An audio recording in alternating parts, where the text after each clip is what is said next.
Buenas tardes y bienvenidos a nuestra noche de museos virtual. Esta tarde nos hemos puesto un poquito decimonónicos y hemos armado una mesa redonda para hablar sobre el siglo XIX. A ella nos acompañan algunos miembros de nuestro equipo para hablar justamente de cómo era la vida en esos días. Estaremos hablando un poquito de moda, quizá de las fiestas, la comida, la infancia, así que acompáñenos a realizar este viaje en el tiempo y bueno, presentaré a nuestro equipo. Del Departamento de Curaduría nos acompaña Laura González Eguiarte, bienvenida. Del Departamento de Investigación nos acompañan Dani Escalona y Carolina García. Hola, ¿cómo están? Y del Hola, Departamento de Comunicación nos acompaña Ana Paula Robleda. Hola, Ana Paula. hola. ¿Qué les parece si para comenzar este viaje en el tiempo, Lau, nos comentas cómo eran las ferias quizá en el siglo XIX? Claro que sí, muchas gracias. Bueno, pues bienvenidos. Bueno, quisiera empezar con poner en contexto esto que conocemos como el México independiente y el siglo XIX mexicano, porque no es exactamente todo el siglo XIX. Vamos a pensar que este es el periodo como de conformación nacional que ocurre entre la consumación de la independencia en 1821 y el inicio de la Revolución Mexicana en 1910. ¿Dije 1821? 1821. De 1821 a 1910, con el inicio de la Revolución. Y este siglo es muy interesante porque es en el que de alguna manera se forja nuestra identidad nacional. Por ejemplo, es pues no propiamente el nacimiento, pero sí el auge de la charrería o cuando por ejemplo, se hacen todos los vestidos de los charros y las faenas charras ya se tipifican como tales, ¿no? Y creo que también, pues, nuestra aproximación a la plaza pública ya da cuenta de, pues, el carácter festivo de los mexicanos, ¿no? Entonces, quisiera, pues, hablar de dos tipos de festividades que ocurrían constantemente en el siglo XIX. Una son las de carácter religioso y las otras de carácter civil. Pues empecemos con las verbenas populares y las que tienen como carácter religioso. Durante el virreinato, la fiesta de Corpus Christi era como la más importante y en este contexto de fiesta fue que se desarrolló en gran medida, por ejemplo, el teatro de la Nueva España. Los grandes espectáculos de teatro generalmente se estrenaban y eh, pues, se representaban en torno a las fiestas de Corpus. Y también pues, fue el desarrollo de todos los espectáculos, digamos, del virreinato. Con esta herencia, bueno, en el siglo XIX no nada más se festejaba Corpus, sino toda una gama de festividades religiosas que van desde las procesiones, las fiestas patronales, la Pascua, la Navidad, y casi todas ellas iban acompañados, como desde el virreinato, pues de espectáculos teatrales y otro tipo de espectáculos. Por ejemplo, la morisma, que es una representación de batallas entre moros y cristianos, que todavía hoy en el siglo XXI se siguen llevando a cabo. Y bueno, pues en estas procesiones, fiestas patronales y demás, eh, la fiesta se extendía mucho más allá del atrio de la iglesia, o sea, abarcaba pues todo lo que es la plaza pública y se hacían estas verbenas populares que seguramente todos conocemos o por lo menos tenemos ciertas nociones de ellas, ¿no? Que eran generalmente organizadas por las mayordomías de las diferentes cofradías y los encargados de los diferentes santos patronos, que hay muchísimos en México, ¿no? ¿Y por qué les digo que seguramente lo han escuchado? Porque esta verbena popular, pues, contenía bailes en la plaza pública, la orquesta que tocaba muchas veces en el kiosco, la venta de antojitos y de toda suerte de chucherías. Y cuando se llevaban a cabo en las afueras de la ciudad, iban acompañadas pues de otras cosas como la charrería, que ya estaba teniendo un auge que se convirtió eventualmente en el entretenimiento más importante como del entorno rural, que son estas suertes de lazar a los caballos y a los toros, que están muy ligados a la ganadería pero cuando se hace, digamos, a modo de espectáculo, ya se conoce como un jaripeo, que es la fiesta charra, ¿no? Habían corridas de toros y, por supuesto, las peleas de gallos. Sabemos, por ejemplo, que el palenque, que por motivo de la Pascua se llevaba a cabo en San Agustín de las Cuevas, que hoy es Tlalpan, pero en ese momento estaba así fuera de la ciudad, duraba hasta 3 días, ¿no? Y bueno, por supuesto que todos estos espectáculos, incluyendo el palenque, pues también implicaba las apuestas, ¿no? Es muy interesante la fiesta pública porque una de las cosas que pasaba es que los diferentes estratos sociales se mezclaban en la fiesta, ¿no? Como un poco como aquella canción de Joan Manuel Serrat que dice de la fiesta que el prohombre y el villano bailan y se dan la mano sin importarles la facha, pues era un poco lo que también pasaba en las fiestas del siglo XIX en México, en las fiestas patronales y en las fiestas que tenían que ver con lo religioso. ¿Qué otra cosa ocurría en estas fiestas? Bueno, pues se jugaba la lotería y se jugaban los naipes. La lotería, la mexicana, la de la bandera, el Catrín, ya saben. Y los naipes que eran todavía de bastos, ¿no? De copas y bastos, como la baraja española. El juego más popular se llamaba Monte, y de ahí viene la palabra albur, porque se apostaban las dos naipes que estaban abajo del corte, ellos apostaban y ese se conocía como el albur. Evidentemente en estas verbenas populares pues corría el pulque, ¿no? Entre todos los concurrentes. ¿Y qué podemos decir de las fiestas cívicas? Bueno, pues las fiestas cívicas muchas veces tuvieron que ver, bueno, era una sociedad muy ideologizada. Acuérdense que estaba esta disputa constante entre federales y centralistas, y pues muchas veces tenía que ver con uno u otro bando, ¿no? Pero ya desde el siglo XIX se instaura, por ejemplo, el grito de Dolores.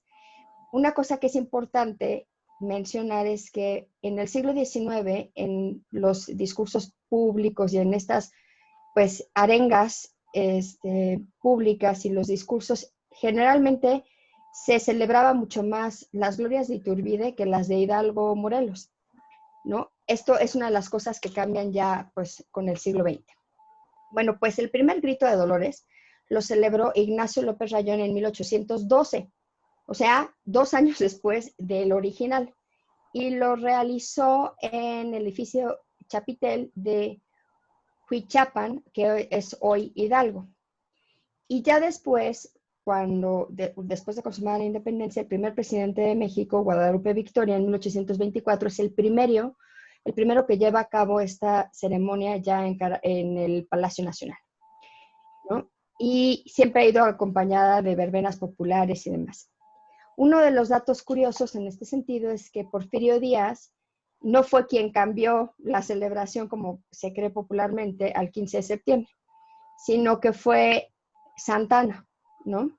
Que según Artemio del Valle Arizpe, en su libro El Palacio Nacional de México, no le gustaba despertarse temprano y prefería que pues, se hiciera a las 11 de la noche del día anterior a tener que madrugar, ¿no? También la iniciativa de Santana es que se hace el himno nacional. El himno nacional mexicano se compone en 1854, ya sabemos que es del poeta potosino Francisco González Bocanegra, y originalmente Giovanni Bottesini es quien gana su música, pero después de mucho deliberar, se reconstituye el concurso y ya gana finalmente Jaime Nuno, que era catalán, y en ese momento el director de las bandas militares del Ejército Nacional y era además amigo cercano del propio Santana. El himno nacional se estrena finalmente, como lo conocemos ahorita, el 15 de septiembre de 1854. Pero pronto, muy pronto, cuando Santana se exilia en 1855, o sea, un año después, bueno, ni siquiera un año después, porque es en agosto, se prohíbe el canto, hasta que lo recupera eventualmente Porfirio Díaz y se le suprimen las estrofas que cantaban las glorias de Iturbide y de Santana, ¿no? Entonces, bueno, esto es, en el siglo XIX, en gran medida se asienta las fiestas cívicas y religiosas que seguimos celebrando hasta ahorita en el siglo XXI.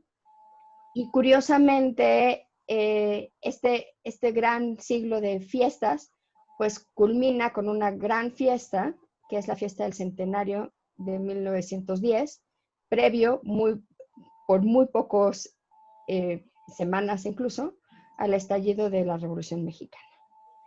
Bueno, eso es lo que les puedo decir de este panorama de las fiestas públicas en el siglo XIX en México, con el México independiente. Gracias. Muy interesante, Lau. Bueno, ahora Gracias. para pasar de los espacios públicos y abiertos, me gustaría ver si Dania nos puede contar cómo eran quizá las reuniones en los espacios íntimos, las casas. Dania, ¿puedes contar un poquito? Sí, pues mira, justo lo que, o sea, para poder también seguir ligando un poco de la cuestión del siglo XIX con espacios públicos, que fue lo que trató Laura, creo que es importante también mencionar que dentro de las casas habitación es un espacio sí privado completamente, porque bueno, pues es la casa de la gente, ¿no? De todos estos habitantes del siglo XIX, pero al mismo tiempo hay espacios públicos dentro de esta misma casa que va a ser la cuestión privada. Pero es importante, creo, rescatar que cada una de las casas era diferente, había diferentes estratos sociales dentro del México del siglo XIX y no todas las casas tenían los mismos espacios. Evidentemente hay pues plantas que son como base para poder desarrollar la vida familiar y la vida de amigos, ¿no? Del compadrazgo o sea, tan famoso y tan heredado del virreinato, pero los mismos espacios van a estar dispuestos de diferente manera en cada uno de los hogares. Y justo completamente diferente a lo que mencionaba Lau, de estas verbenas populares, de estas cuestiones públicas completamente, creo que es importante señalar que los bailes sí eran algunos públicos, porque, digo, por ejemplo, durante el siglo XIX, pues, yo creo que los bailes de salón del Segundo Imperio Mexicano es de los que más pues, espectáculo daban a la sociedad mexicana, ¿no? Pero ese eran otro tipo de bailes, y los que se hacían dentro de las casas eran reuniones pues mucho más, no austeras, pero eran mucho más pequeñas en cuestión a un baile de salón, ¿no? Pero eso tampoco quería decir que fueran completamente espléndidos, ¿no? Y que no se preparara la casa para recibir a la gente, porque aparte creo que una de las... creo que es fundamental señalar que el estudio de la vida cotidiana en México no es tan fácil de hacerse, y no nada más de México, sino en cualquier cultura. Es muy complicado porque son costumbres, que esas costumbres nunca se van a estar señalando en libros, ¿no? O no tenemos tantas fuentes directas, a menos que sea tradición oral o historia de mentalidades, ¿no? Entonces, creo que el abordar y el rescate que se ha hecho a lo largo del siglo XX y del siglo XXI de costumbres es fundamental para poder entender la mentalidad de la gente del siglo XIX. Y justo parte de este gran gusto por las fiestas de amigos y estas fiestas familiares viene y radica dentro del siglo XIX, porque les voy a platicar de un baile o de un banquete que se hacía dentro de estas casas, que se llama el baile de los compadres. Y es súper interesante porque es muy popular y se hacía realmente porque lo que querían era emparentar familias, ¿no? Emparentar familias que se caían tan bien y familias que eran tan queridas, porque a veces pues la familia que nos toca pues no la escogemos nosotros, ¿no? El compadrazgo sí. Entonces era lo que más disfrutaba el mexicano, o sea, el mexicano siempre ha disfrutado de la fiesta, ¿no? Entonces en estos espacios que son tan íntimos pero a la vez tan públicos, era donde, bueno, disfrutaban mucho este tipo de bailes.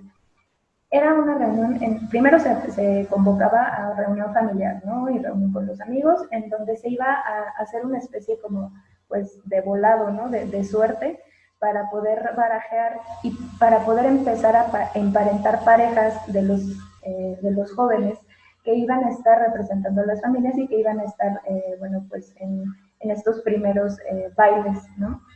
Presentándose también, un poco también a la sociedad, ¿no? Pero era una convivencia pues muy divertida porque, bueno, cada quien iba sacando un papelito y entonces así se tenían papelito de mujeres y de hombres, ¿no? Entonces, para poder hacer estas parejas. Y obviamente ya cuando se tenían las parejas armadas, tenían que ver la aprobación de los padres, ¿no? Entonces, a ver si sí voy a aprobar o no voy a aprobar a mi compadrazgo, a ver si me gusta o no me gusta, ¿no? Entonces, se aprobaba por medio de las familias de las cabezas de los jefes de familia, y a partir de ahí entonces se podía disponer la fecha y entonces qué vamos a comer, qué vamos a beber, qué se va a bailar y qué nos vamos a poner, porque obviamente eso también era algo muy divertido y que les llevaba muchísimo tiempo a todas estas jovencitas para poderse ver bien, porque evidentemente, bueno, pues era uno de los momentos en donde se podía convivir con muchísima gente, no nada más con el otro sexo, sino con muchísima gente que a lo mejor tampoco veían, porque eran relaciones, pues, que voy a invitar a la prima, porque eran realmente bailes de familias bastante numerosas. Entonces, se trasladaba mucha gente también del interior de la ciudad a la Ciudad de México, ¿no? No, ya no voy a decir Distrito Federal, porque luego dicen pero bueno, a la Ciudad de México. Y a partir de esto, bueno, pues entonces era saber que era el banquete que se les iba a dar, el menú que iba a estar aprobado, pues obviamente por la mujer de familia, la mamá, ¿no? Y en ocasiones hasta las abuelas eran quienes empezaban a repartir el menú. Era un menú bastante amplio, evidentemente, bueno, de gastronomía mexicana podremos hablar en otra sección porque es punto y aparte, pero obviamente también el pulque era ocupado, pero fíjense que era ocupado en las comidas normales, ¿no? Era como bebida de todos los días, ¿no? Aquí se utilizaban diferentes bebidas como el coñac, los vinos de mesa también eran utilizados mucho. Y les comentaba, bueno, que en los atuendos de las mujeres, de todas estas jovencitas, eran muy elaborados. Muchos, quien tenía la oportunidad, pues, compraba en casas de moda que venían desde casas inglesas o casas francesas, y si no, bueno, pues se confeccionaban directamente en casas mexicanas. Pero es importante también ver el uso del abanico, que era uno de los instrumentos de cortejo más recurrente en el siglo XIX, y bueno, no nada más, bueno, en México, pero no viene del siglo XIX, sino viene desde el siglo, desde el virreinato. Nosotros lo teníamos dentro de las costumbres en los bailes.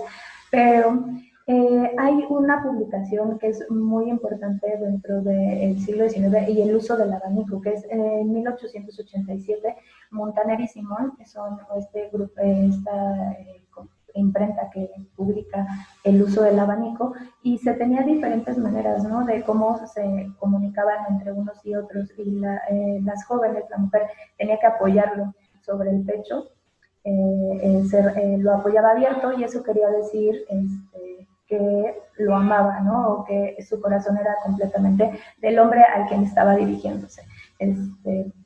Hay también algunos, no todos eran, bueno, de aprecio, ¿no? Había otros en donde había de desdén, y entonces, pues, si se volteaba el abanico y simplemente se cerraba, pues era, que quería decir que, pues, por favor, vete, ¿no? Era muy, muy tajante y muy directo, no quiero nada contigo, vámonos.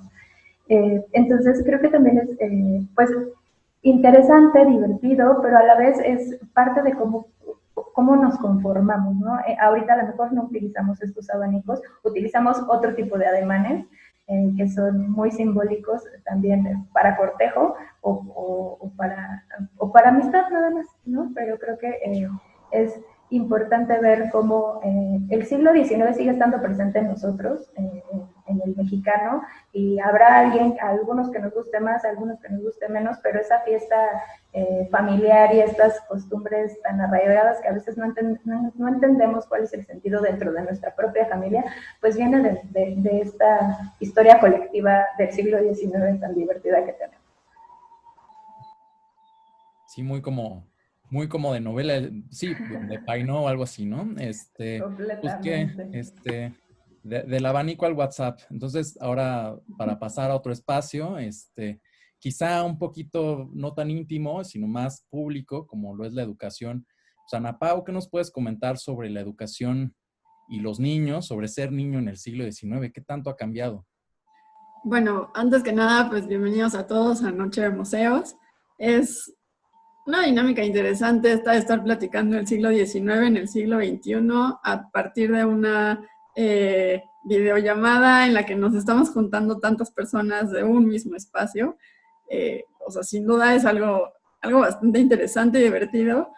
Y pues fíjate, Carlos, y bueno, todos, que los niños en el siglo XIX, pues básicamente no eran niños. De ahí, por ejemplo, que en nuestro título de la revista mensual de julio, el título queda como pequeños adultos, porque a fin de cuentas eso eran, ¿no? O sea, el niño como tal, pues realmente fue empezado a considerarse como, como un ser humano que requería ciertas características o tenía ciertas necesidades durante su etapa de crecimiento y desarrollo, casi hasta finales del siglo XIX, ¿no? O sea, es como cuando de verdad se le considera una persona chiquita que está en desarrollo y que requiere otro tipo de atenciones, ¿no? Por ejemplo, pues siempre se les consideró adultos chiquitos en este sentido de la vestimenta. Por ejemplo, ahora platico un poquito de esto. La vestimenta, de la forma incluso de alimentación, todas las actividades eran pues básicamente copiando lo que los padres hacían o lo que las madres hacían. Entonces, pues se vuelve una cosa bastante interesante, no sé si tan divertida como el uso del abanico, pero definitivamente sí podemos retomar como tal vez ciertas conductas que incluso en el siglo XXI tenemos muy arraigadas, ¿no? Por ejemplo, antes de entrar un poquito a la educación, me gustaría platicarte de la forma en la que vestían, porque es bastante peculiar. Yo les comentaba que parecían adultos chiquitos, y de verdad lo digo en el sentido de que el diseño de modas infantil es bastante más reciente de lo que creemos. El hecho de que existiera ropa de niños no quiere decir que estuviera pensada para ellos.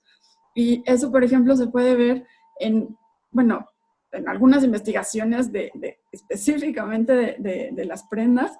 Por ejemplo, la investigadora Eva Ayala comentaba en alguna de ellas que incluso había prendas específicas para niños y niñas de manera indistinta, en las que se utilizaban corsés con huesos de ballena, que justamente lo que hacían era detener el cuerpo del niño para, obviamente, mejorar la postura, porque a fin de cuentas de eso se trataba todo, como de cierto porte, de todo un estilo y casi como la reputación de la familia que se tenía que mantener, y al mismo tiempo para moldear o modelar el cuerpo para caber en estos estándares o en estas idealizaciones de lo que debía ser en ese momento, ¿no? Entonces, bueno, imagínate a un niño de 6, 7 años, niño o niña, insisto, no había una distinción en este sentido, jugando, obviamente no jugaban fútbol tal vez, o básquetbol como lo podemos hacer ahora o como nosotros lo llegamos a hacer, pero bueno, jugando o teniendo actividades propias de niño con vestidos completamente incómodos, completamente rígidos, bastante, imagínate los llenos de holanes y de cuellos y todos de telas muy tiesas que, bueno, no van acorde con la edad. Y al mismo tiempo, pues no solo es la vestimenta, ¿no? Yo te comentaba que, pues, todas las prácticas o las actividades que tenían los niños eran para un poco imitar lo que sus padres hacían. Entonces, a fin de cuentas, la idea era que el niño siguiera el rol del papá, que a su vez era el rol del abuelo, y así sucesivamente, de tal suerte que pues un niño en una clase acomodada eventualmente tuvo la facilidad de dejar, por ejemplo, la educación en casa, en este espacio privado, para poder ingresar a escuelas que tenían lineamientos completamente apegados a la iglesia, pero que al mismo tiempo, pues dependía evidentemente de la clase social para ver qué tipo de enseñanzas tenían. La educación, por ejemplo, de personas, bueno, de niños de clases no tan afortunadas en ese momento, pues era en casa, era un poco por costumbres, por tradiciones, de forma oral, como bien lo decía Dania, como este tipo de costumbres que no es que estén estipuladas, es que así se han hecho desde ese entonces y un poco antes.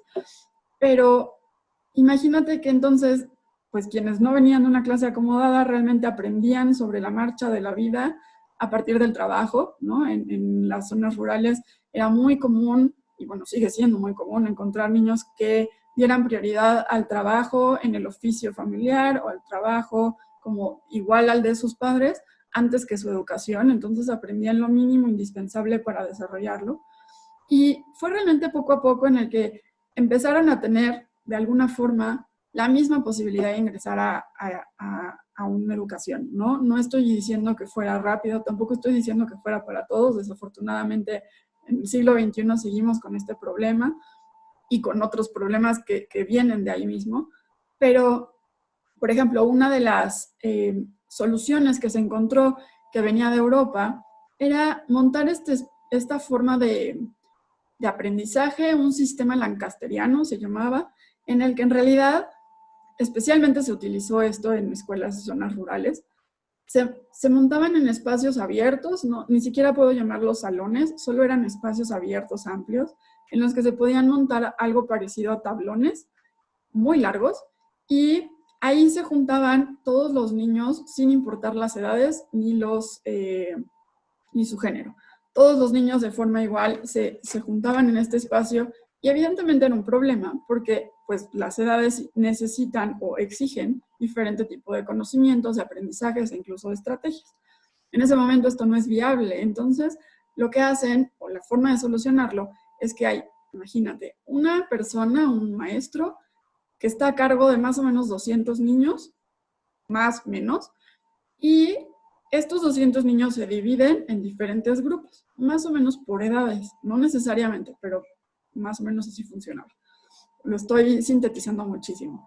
Y dentro de estos grupos de edades más o menos similares, teníamos a un monitor, que así se le llamaba, que era de los estudiantes más avanzados.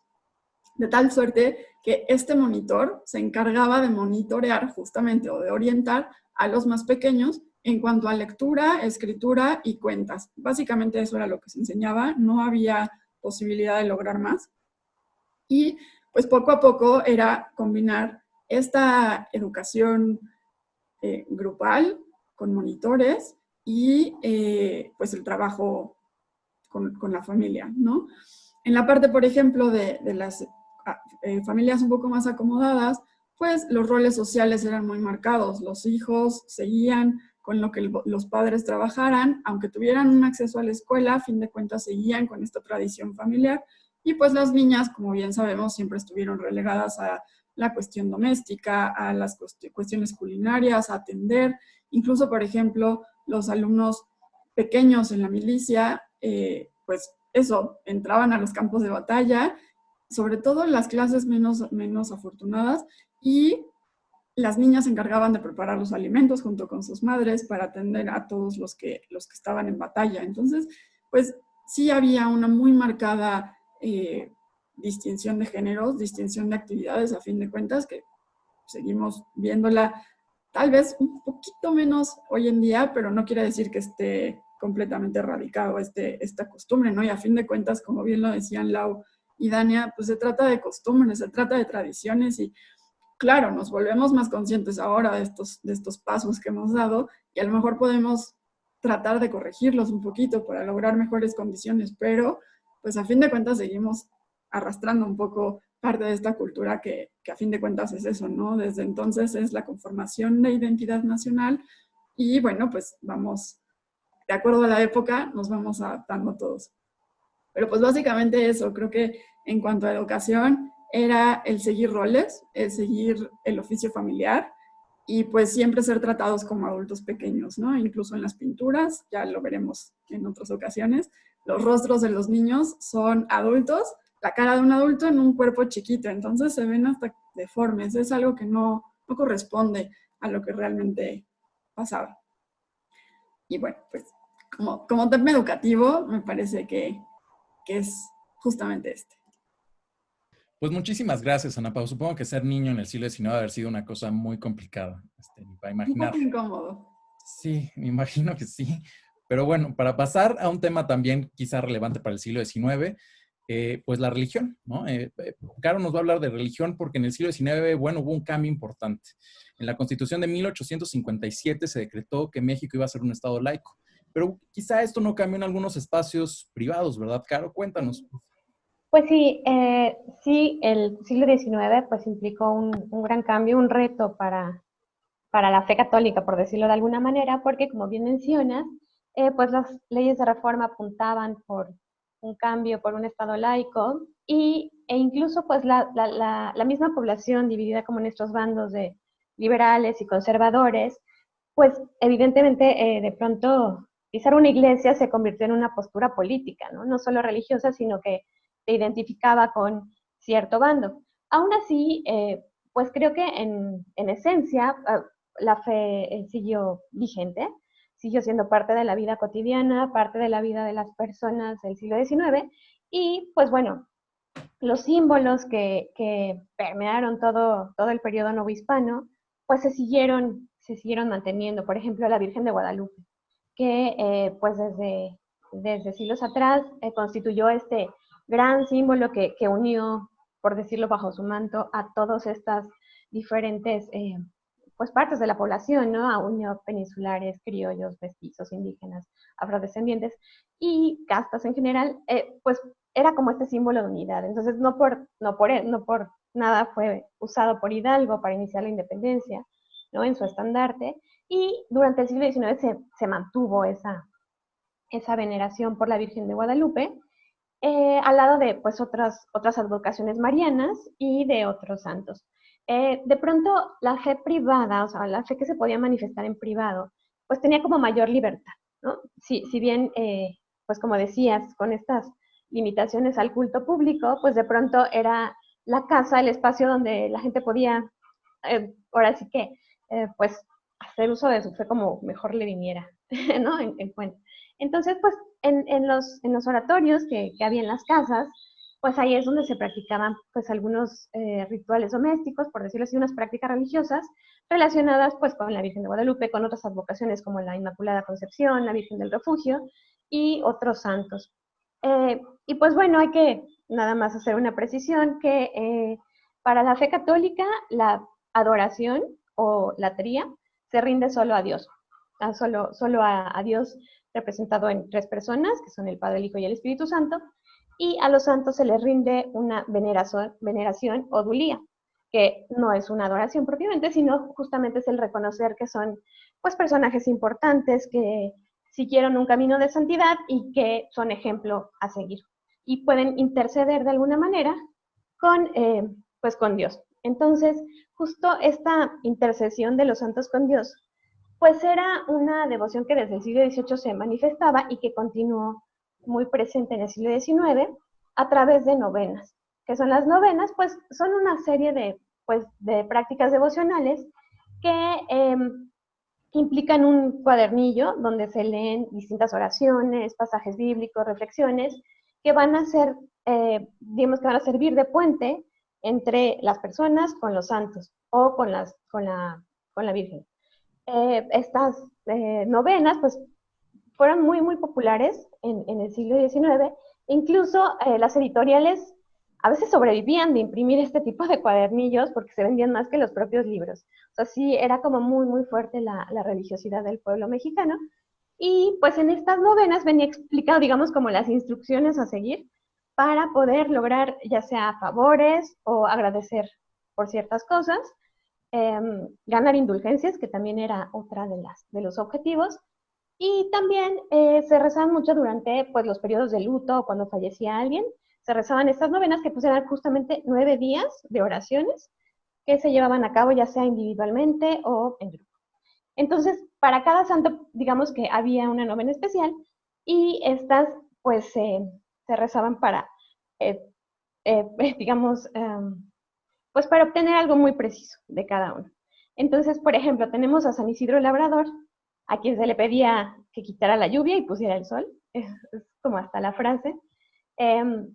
Estaban también los santos a los que, digamos que la tradición popular les infería pues ciertas prácticas alejadas un poco de los cánones religiosos. Estaba, por ejemplo, San Gonzalo de Amarante, que para pedirle el favor de que previniera enfermedades, se tenía que bailar frente a su imagen. Entonces, pues bueno, ahí, si alguien tiene por ahí todavía una imagen, pues no estaría mal en esta época de enfermedades, echarle una bailadita. Esto se prohibió en 1816, pero en Guadalajara, Jalisco, estaba como muy arraigado y se siguió practicando pues por lo menos medio siglo más. Otro santo también relacionado con el baile por ahí es San Pascual Bailón. Y Bailón es su apellido, de hecho es un santo español y lo escriben mucho con Y, pero pues yo creo que por el mismo nombre, de pronto él era el santo patrono de las cocinas. Entonces, para darle sazón, para que quedara bien rico los alimentos, pues se decía un rezo popular, también pues una variante pues muy popular, muy de la tradición, que decía: San Pascual Bailón, báilame en este fogón, tú me das la sazón y yo te dedico un danzón. Entonces, pues también ahí había que bailarle para que quedara rica la sopa y poder conquistar al amado, no solo el abanico, sino también San Pascual Bailón ahí en el efectivo. Y hablando de conquistar al enamorado, pues también estaba San Antonio. A San Antonio, y que es una muy conocida tradición, se le ponía de cabeza hasta que la muchacha casadera pues consiguiera marido. Entonces era como una también tradición popular poner al San Antonio de cabeza para que consiguiera novio. Y no solo eso, también se usaba para prevenir heladas o lluvias excesivas en las zonas más rurales. Y se dice que era un santo de rigor, porque no solo se le ponía de cabeza para conseguir novio, sino que además, igual, en una tradición popular un poquito alejada o bastante alejada de los cánones eclesiásticos, pues se le maltrataba, o sea, se le pegaba la imagen con golpes o se le castigaba en una zona fea de la casa hasta que cumpliera lo prometido, ¿no? Entonces, bueno, pues ahí eran, por ejemplo, unos de los ejemplos de tradiciones populares que, si bien no pertenecen directamente a la parte más canónica de la iglesia, pues la gente se apropiaba, digamos, como con más fe de repente de este tipo de santos y de este tipo de prácticas, pues justamente para pues no sé, las hacían más propias, ¿no? Y más suyas. Y las casas pues contaban con estos sitios de adoración, de veneración, que eran los oratorios, para que fueran oficiales y para que se pudiera celebrar en ellos sacramentos o incluso la misa.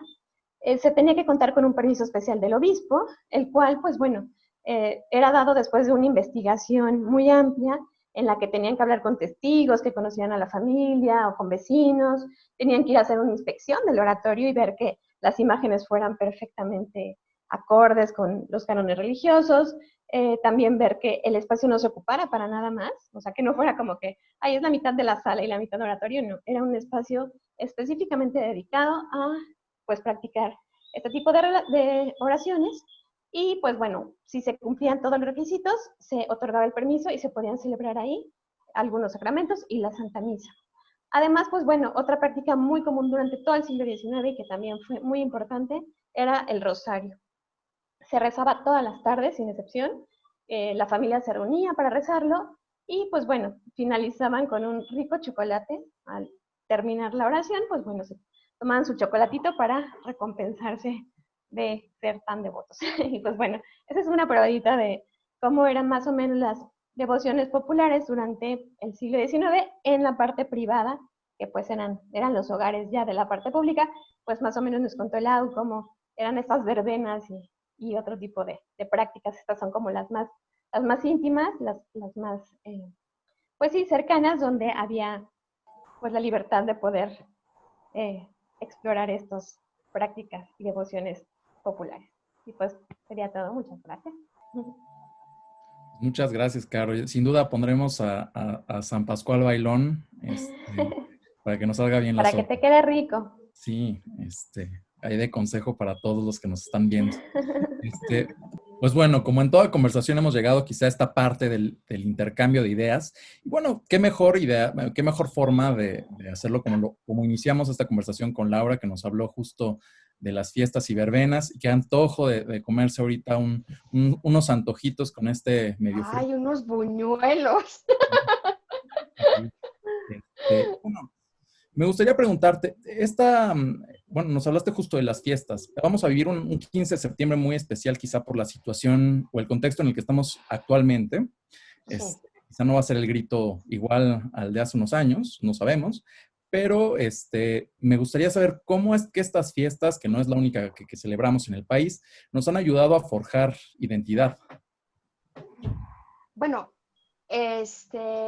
creo que justamente durante el siglo XIX se conforma la idea de nación independiente, y si bien pues heredamos muchísimas cosas del virreinato, muchas más de las que muchas veces queremos reconocer, o que afortunadamente se están haciendo nuevas revisiones historiográficas para acercarse al virreinato, en el siglo XIX como que se establece todo esto.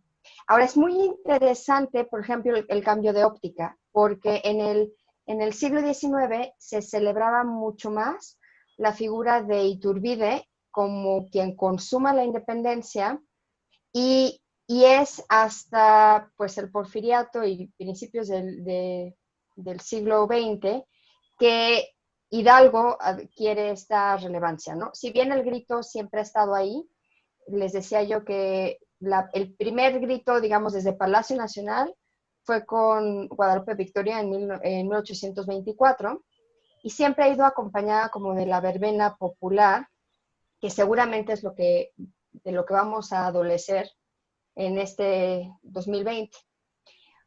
¿Saben quién además le dio como este carácter mucho más festivo al grito? Es muy curioso porque es un extranjero, Maximiliano. Se hacía el grito, pero quien lo fue acompañando de toda esta verbena popular en el Zócalo y demás, y las banderas de papel y los escudos nacionales, fue justamente Maximiliano, ¿no? Y bueno, pues es muy interesante cómo también nuestra mirada a la independencia cambia a lo largo del siglo XIX. Y bueno, no nada más a la independencia, sino también a todos los acontecimientos del XIX, porque hay que recordar, por ejemplo, que Santa Anna fue presidente 11 veces, ¿no? Y Juárez otras tantas. Como que los presidentes se reelegían o regresaban al poder de una u otra forma. Y por ejemplo, Santana en el himno nacional, en la versión original de Bocanegra, que es quien escribe el poema, él escribe mucho hacia las glorias de Iturbide y de Santana, ¿no? Porque además, justamente el himno nacional mexicano se convoca para 1954 para celebrar los 25 o 50 años, ahorita les confirmo exactamente cuántos años, 25, de la batalla de Tampico, en donde Santana evitó la reconquista de España y entonces pues quería obviamente pues echarse flores, y en 54, bueno, 53 hace la convocatoria para que el himno salga en 54, ¿no? Y justamente la versión de Botticini del primer compositor era mucho más operática, y después, pues él mismo, Santana, quería que fuera Nuno, porque pues Nuno era el líder de las bandas, el director de las bandas militares del Estado mexicano. Entonces, por eso, porque el carácter de nuestro himno nacional tiene como son un poquito beligerante, ¿no? Hay que recordar que empieza con mexicanos al grito de guerra, ¿no? Es un himno que va hacia la guerra. Y bueno, finalmente, con la salida de Santana y su exilio y demás, también, pues, no nada más eventualmente se quitan las estrofas que tienen que ver con Iturbide y Santana, pero se quita el himno nacional, ¿no? Prácticamente toda la segunda mitad del siglo XIX estaba prohibido tocarlo. Y entonces se tocaban, en lugar de eso, una marcha de Zaragoza u otras canciones, y después, con el porfiriato, se retoma el himno nacional. Porque para Porfirio era muy importante establecer toda la identidad nacional en las grandes fiestas, ¿no? Porque pues a él le toca organizar la fiesta del centenario. Entonces así se recupera pues finalmente el himno nacional y todas las fiestas, el grito, el himno y todas las fiestas como patrias del siglo XIX y se encaminan hacia la forma que tienen actualmente con la celebración del centenario.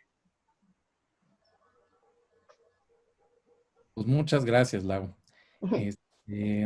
Si tienen alguna otra pregunta, por favor, nos la pueden dejar en los comentarios. Intentaremos responderla lo más antes posible. Y bueno, Dania, nos platicabas también de estos espacios. Ahora vamos a los espacios privados. Nos hablabas de este baile de compadres, que igual quizá no ha cambiado con las bodas y los padrinos de hasta del mole que hay. ¿Podrías contarnos cómo han cambiado quizá estas formas, incluso en la coquetería, ¿no? Nos comentabas del abanico, ahora igual no necesitas un abanico para mandar a alguien muy lejos, pero cuéntanos, ¿qué nos dejó ese siglo XIX en estas formas? No, ahora nada más lo dejan en visto y ¿no? Ya se cambió completamente la forma yo creo que, o sea, las formas van sí cambiando a lo largo del tiempo porque evidentemente la sociedad va evolucionando y la parte, no sé si va exclusivamente al tema bueno, como de estas formas de interactuar entre un cortejo, ¿no? Pero creo que más bien, yo creo que es cómo hemos cambiado también y cómo hemos adecuado los espacios dentro de nuestros hogares para recibir a la gente, ¿no?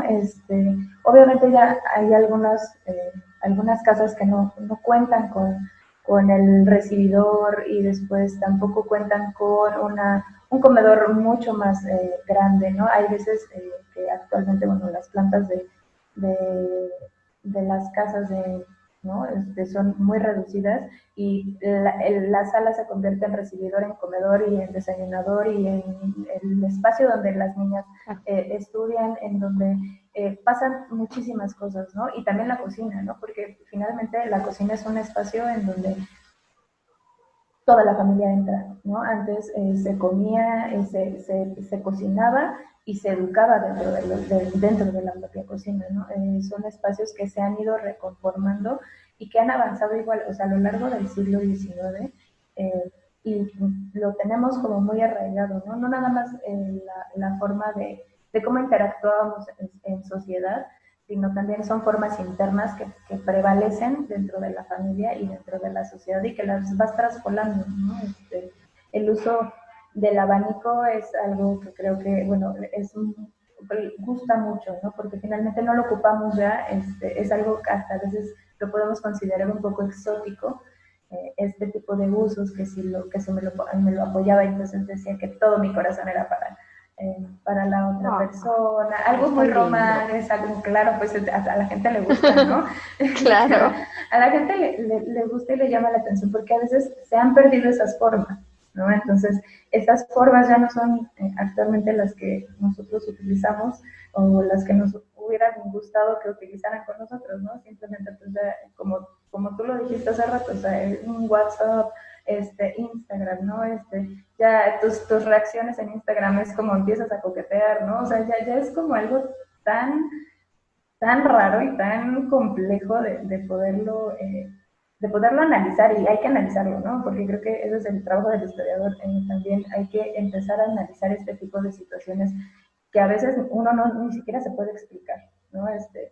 Va evolucionando y nosotros somos parte de esa misma sociedad tecnológica en la que estamos ahorita desarrollándonos, ¿no? Entonces, creo que esa es la parte de cómo vamos adecuando las cosas del siglo XIX, pero aparte sigo insistiendo, es que no nada más es del siglo XIX. O sea, traemos cosas virreinales tatuadas, o sea, y que ni siquiera nos damos cuenta, o sea, que creemos que, ay, sí, es que así somos los mexicanos, es del mexicano. El mexicano se creó en el siglo XIX, ¿no? Atrás todavía hay un cúmulo de costumbres y un cúmulo de cosas que seguimos cargando, o sea, y que seguimos haciendo en el siglo XXI.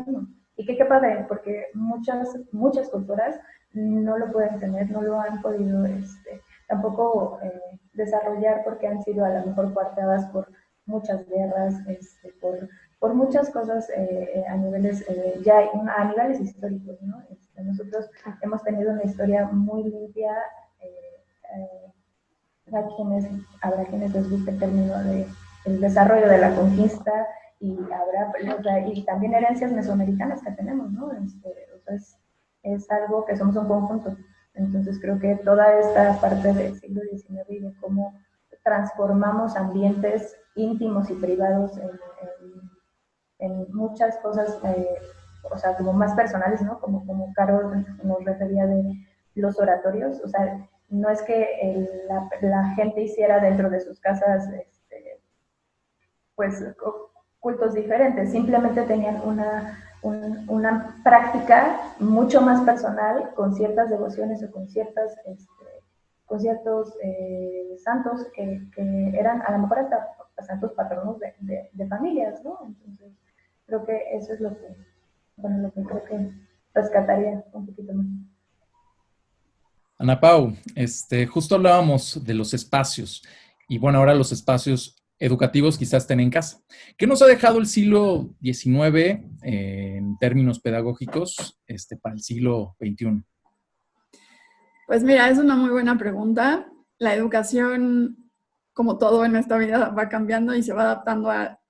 No sé si la educación se adapta al contexto o el contexto va modificando por completo todo, pero algunos elementos, por ejemplo, de qué podemos retomar del siglo XIX y hasta ahora, pues un poco y hablando de estas tradiciones y costumbres y las herencias, a fin de cuentas, pues creo que seguimos todavía con una tradición muy arraigada de que los hijos, y corríjanme si me equivoco, pero especialmente los hombres, tienden a estudiar lo que el papá, lo que el abuelo, y entonces o dedicarse al negocio familiar, en caso de que fuera un negocio, o dedicarse a la línea de trabajo, pues ya familiar, ¿no? Incluso habrá quienes tengan de familia despachos de abogados, de arquitectos, de médicos, y pues creo que sigue muy arraigada en ese sentido la idea de seguir con la tradición familiar de educación.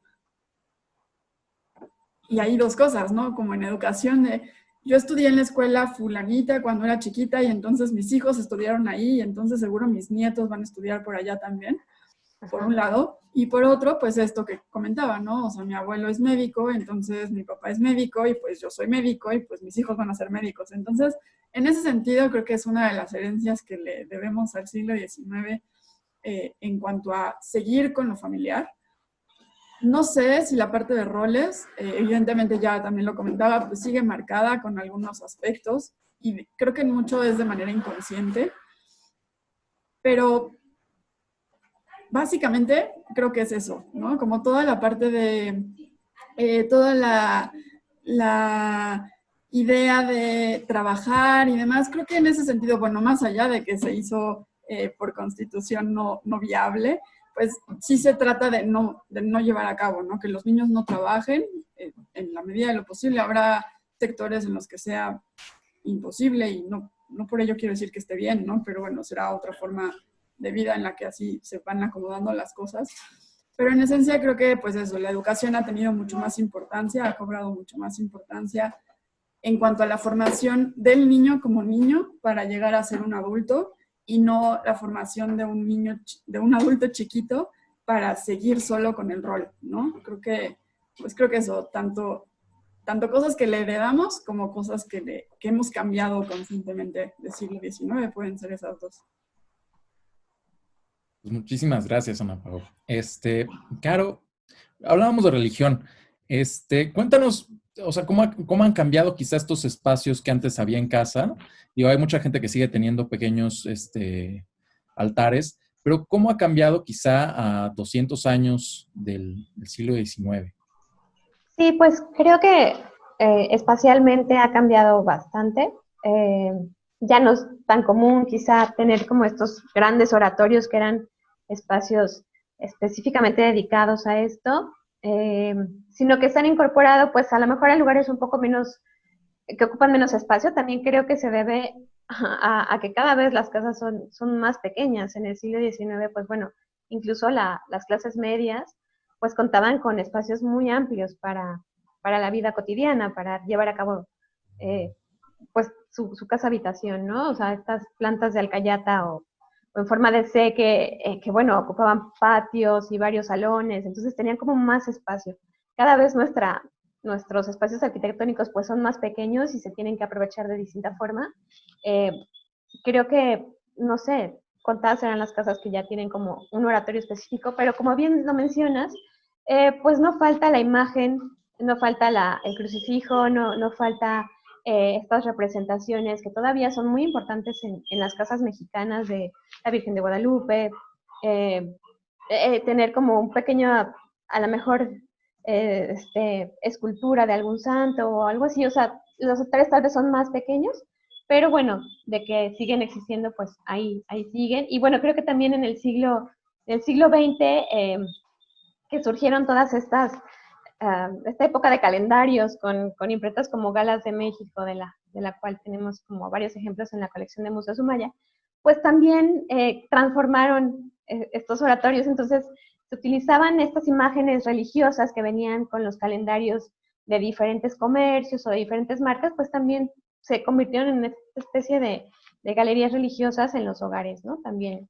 en el siglo XX. Y pues bueno, ya en el XXI, pues sí ha cambiado, pero bueno, creo que aún se siguen conservando, sobre todo en la gente que todavía tiene como pues estas creencias. Claro que ha habido una diversificación de creencias pues muy importante, pero pues la gente que sigue siguiendo la fe católica pues conserva mucha de esta tradición de tener un espacio específico dedicado, por lo menos, si no a lo mejor a ir a orar ahí, pero sí a tener como presente la imagen de algún santo de su devoción, de la Virgen, algún crucifijo, etc.